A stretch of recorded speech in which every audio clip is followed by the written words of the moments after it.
Well, hi everyone, it's Simon Smart from the CPX podcast, and today I'm talking with Carolyn Stedman.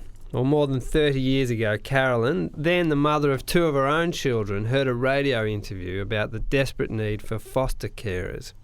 Well, she scribbled down the number, and that night talked to her husband, and soon they were enrolled in a 10-week course to learn about being foster parents. In the years since, Carolyn has raised 6 of her own children. She's run a family daycare centre and been the foster mother to over 60 children. This has shaped much of her life and the life of her family, and she's here to talk about the experience today. Carolyn, thanks so much for coming in. It's a pleasure. It's lovely to be here. You must really love little children. What is it about them that gives you so much joy? Oh, I do love little children, Simon, and even though I'm 62, I'm still drawn to prams and always have a peek in at new babies and say I'm the one that's there saying, oh, can I have a nurse? What draws me to them? I don't know. I think a feeling of their helplessness, and I just love them. Well, mostly the children that come to you, it's fair to say, come out of very grim circumstances. There's a few that don't, but many do. Can you describe the sort of environment that these children are typically coming from? Often they're young babies and they're arriving from desperate circumstances. What sorts of things are we talking about? Well, probably 30 years ago when we first started, they came from mostly abusive situations. So they might come with broken limbs, brain injuries, fractured skulls, that sort of thing. And this is a direct result of the environment they're being brought up in. Yeah. Some not so serious injuries, but a long-term neglect. So the children are particularly thin, but more recently, most of the children are drug addicts, and we often have newborns, a week old, few days old, who have come straight from hospital and are on morphine every 6 hours for their heroin addiction. The last baby, in fact, we had was addicted to heroin, methadone and cocaine, and he was a very sick little boy. Gosh, so what a start to life, Carolyn. They're coming born to addicted parents and therefore addicted mothers, and therefore they carry that addiction themselves. How does that manifest itself? Well, a lot of people say to me, oh, I suppose they get over it fairly quickly, do they? But it takes about 4 to 6 months of reducing morphine doses every 6 hours, and that's 24 hours a day, so you've got to put the alarm on for the nighttime ones, over that period of time for them to come off it. You've told me stories of children coming to you with injuries and that type of thing and neglect.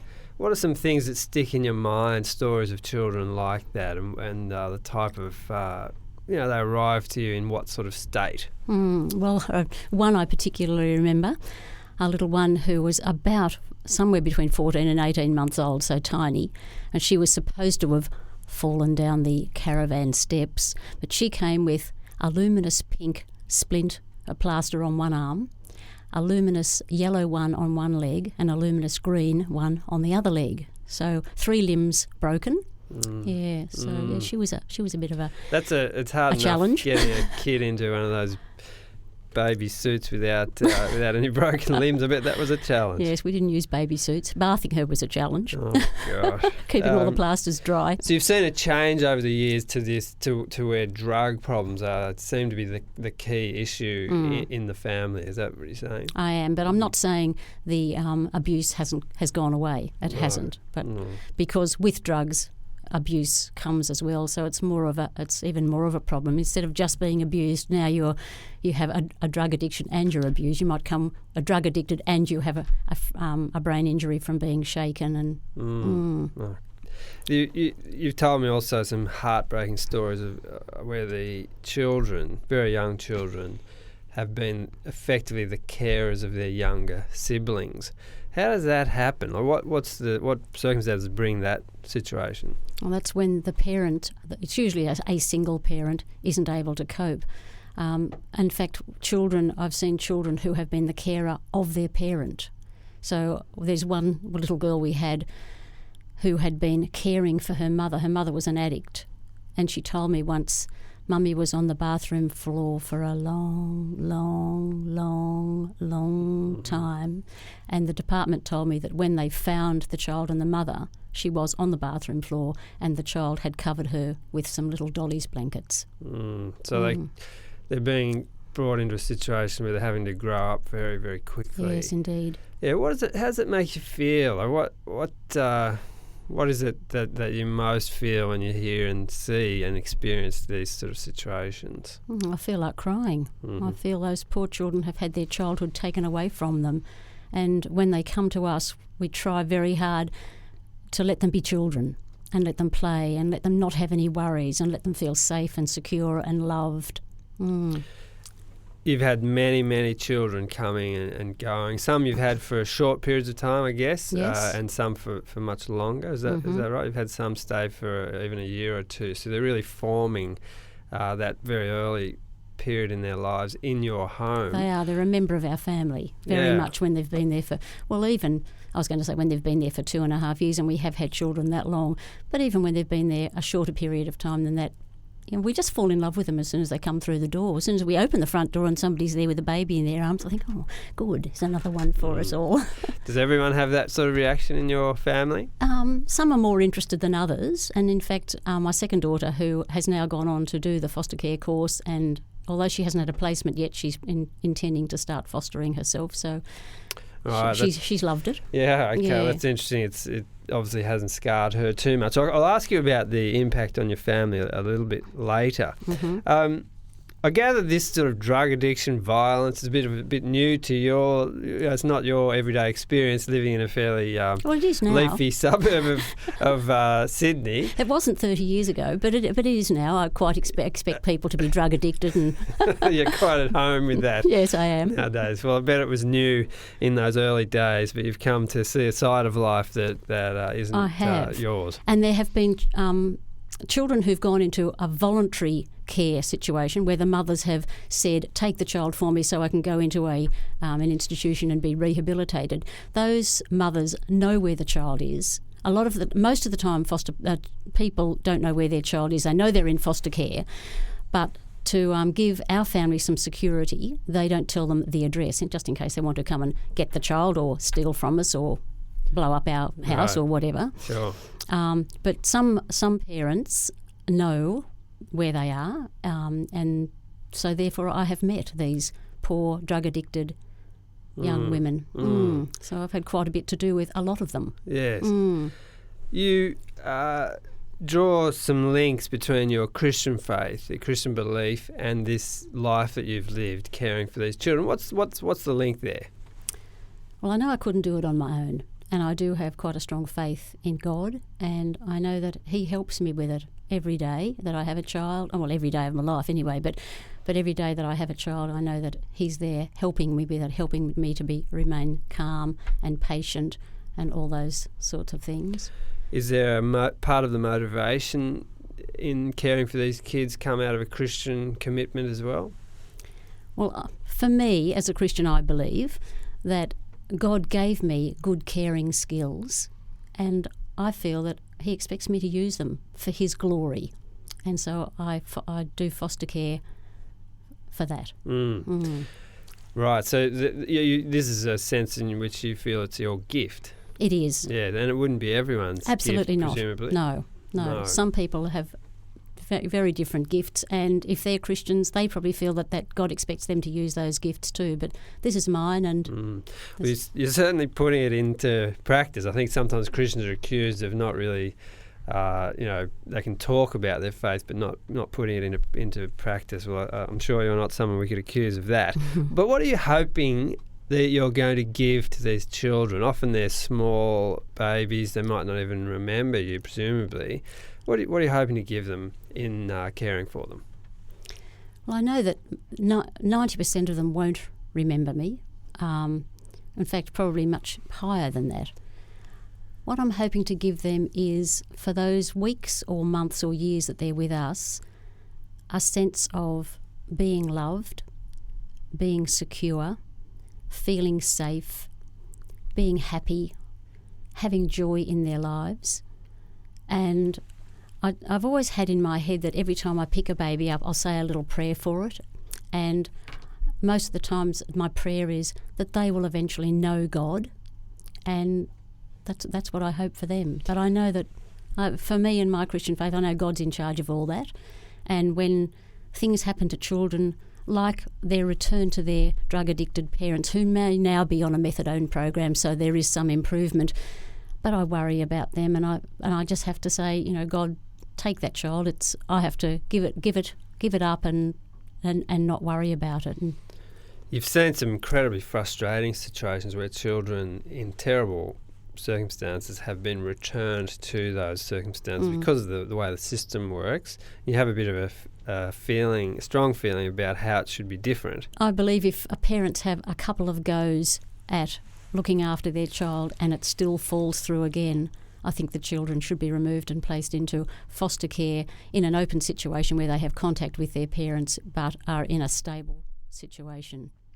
It's such a precious time of life, isn't it? And it really isn't something to be treated lightly, or in these cases with great neglect. At the very least, you'd want that message to come across. That's right. One particular placement we have had 4 times. Right. So the child came into care, or the children, it was actually twins, came into care, stayed with us for a few months. The case went to court. The magistrate said, yes, return to mum. 6 months later, the children are removed again because of neglect, and mum had abandoned them at that time, back in care, came back to us, and that has happened 4 times. I don't think that should have happened to those children. I think twice would have been plenty, and then into a permanent, long-term foster placement. Changing gears slightly, you've had there've been some funny moments over the years, haven't there? And things you can now, I guess, look back on and laugh at. I remember you telling me about, there's a few of those, but I remember one kid using a child's medical kit showing your children how to shoot up heroin. Yes. Do you want to tell us about that? That was a little girl we had. This was the same little girl who'd covered her mum with the blankets. Yes, one of my own children at that time was young, probably 3-ish, and had been given a doctor's kit for her birthday. She wanted to be a nurse or a doctor. And in it, a friend of mine was a pharmacist at the time, and I was telling her about it. She said, I'll give you a syringe so you can make it real so she can give injections to the teddy bears. And then this little girl arrived in the household and came in and saw the doctor's kit, saw the syringe. She said, I know all about them.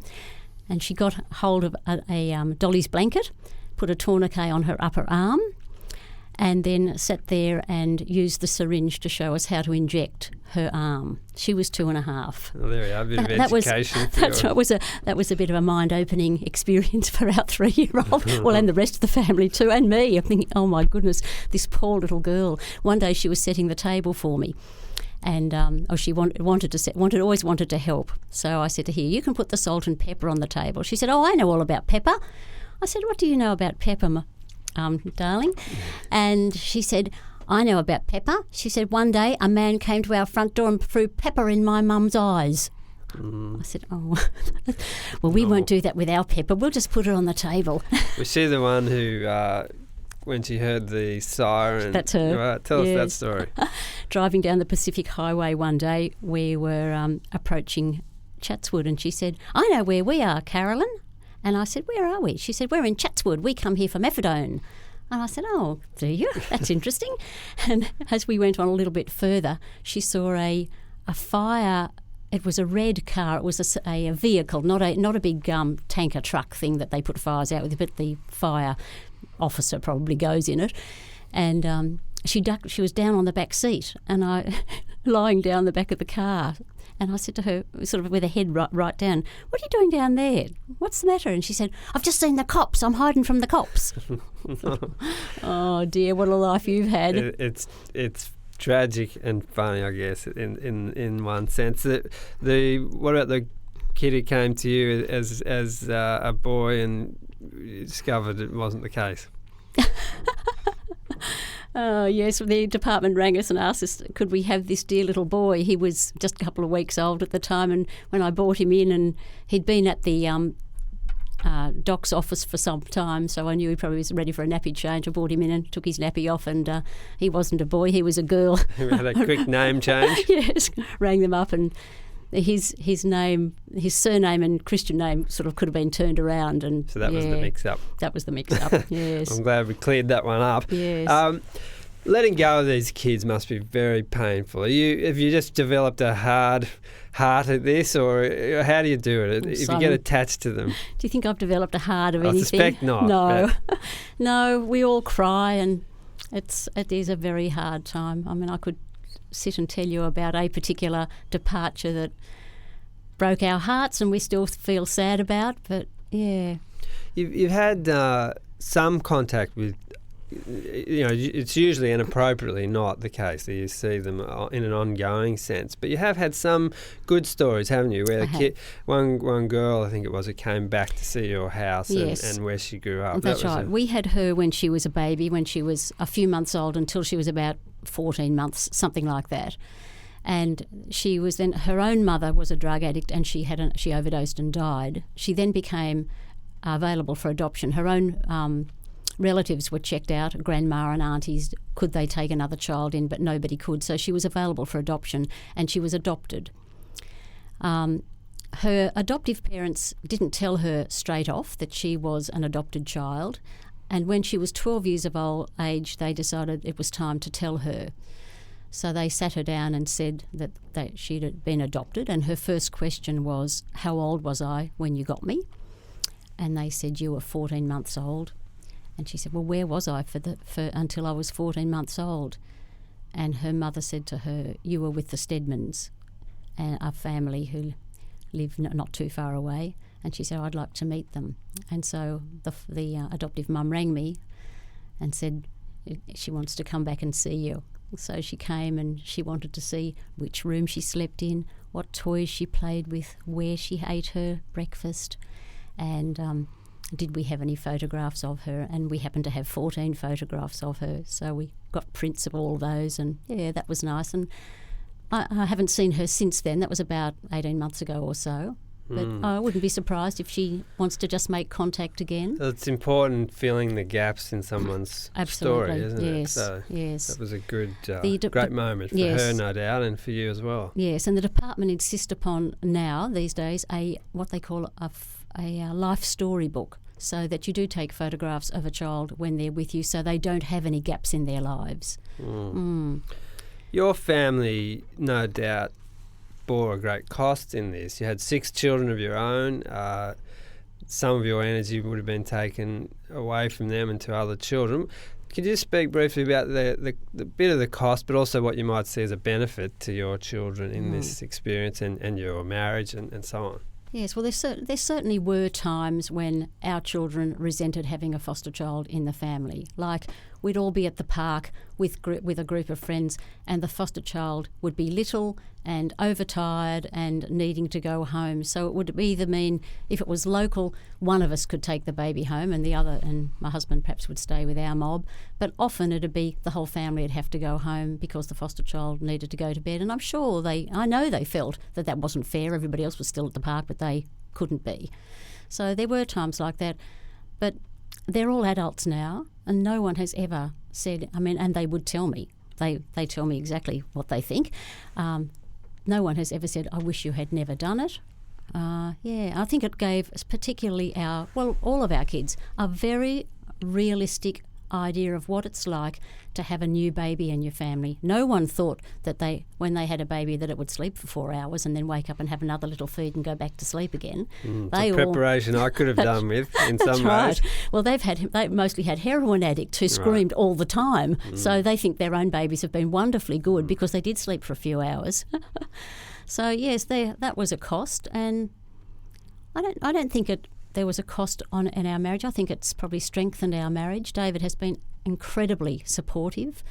He's always the one, he's a lighter sleeper than me, so he's always the one that when the alarm went off to give the next morphine dose, he would always be the one that would hear it and go and get the morphine. Or, if the baby woke in the night, well, the babies all wake in the night, but he'd be the one who hears it, and he'd get up and warm the bottle, get the baby, bring it to me, shake me vigorously. So I'd wake up and then I'd take over, and he'd hop back into bed and go back to sleep. So great support. It has been, a real... it's a team effort, I guess, with the whole family. Exactly, Well, finally, Carolyn, as you reflect on these years in foster caring, and you haven't finished, you're continuing to do it, What have you gained personally from it? I think for me, again, tremendous faith in God, because I know that I've had such a lot of support and love from God doing this.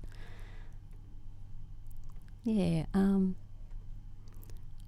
I suppose a lot of people say to me, and it makes me feel uncomfortable, "Oh, St. Carolyn, that's what we should call you." And that's what I think. And I hate it. I hate it because I just see myself, I'm just another mother in the kitchen with bare feet and tracky pants on, looking after kids and changing dirty nappies and all that sort of thing. I mean, it's not that special to do that.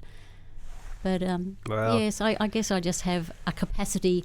I don't need much sleep, so I have a capacity to do it, and I thank God for it. Well, I'm sure we can all be grateful for that as well, and for your incredible commitment to and there is still kids such a need in the community for foster parents. I have to add that little bit in. Get that plug in. Yeah. So you'd encourage people to definitely. There's a need there, definitely. There's a need there, definitely. If that's what you like to do, if you enjoy mothering and cuddling babies, do it. Well, thanks so much for coming in. Really great, inspiring story, Carolyn, and I appreciate hearing it. It's a pleasure.